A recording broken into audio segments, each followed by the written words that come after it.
Eto, hinisprayan din ng spray foam to dahil merong butas dyan.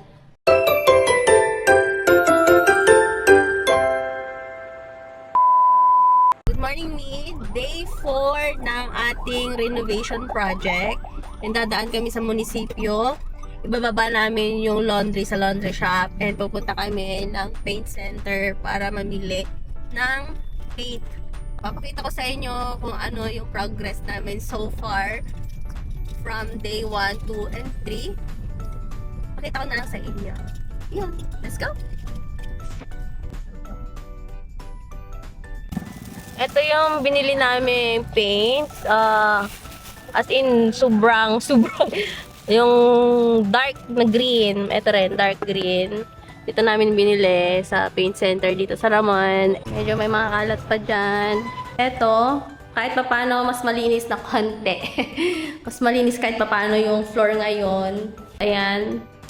Na-scrape na namin yung mga parts na kailangan talagang tanggalin na mga nagbubbles or nababakbak na mga paint.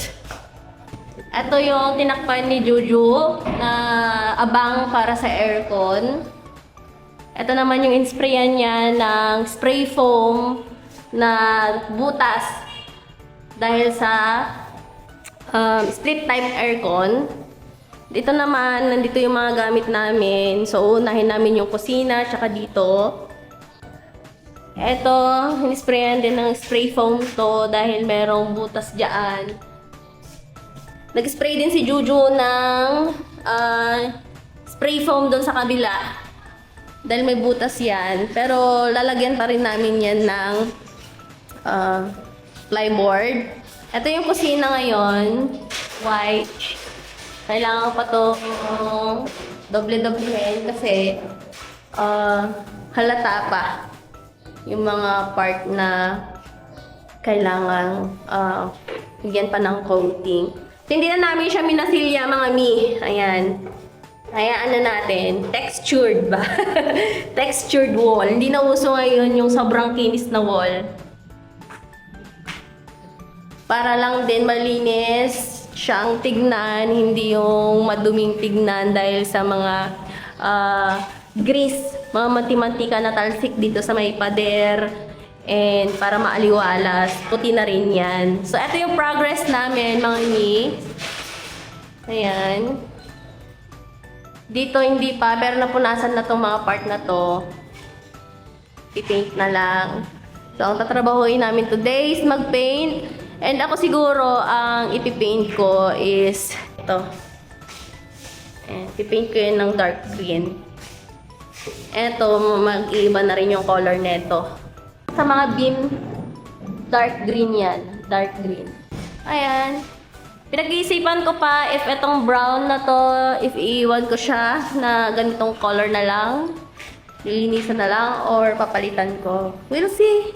Yan. Samahan nyo kami sa aming renovation project.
tapos na.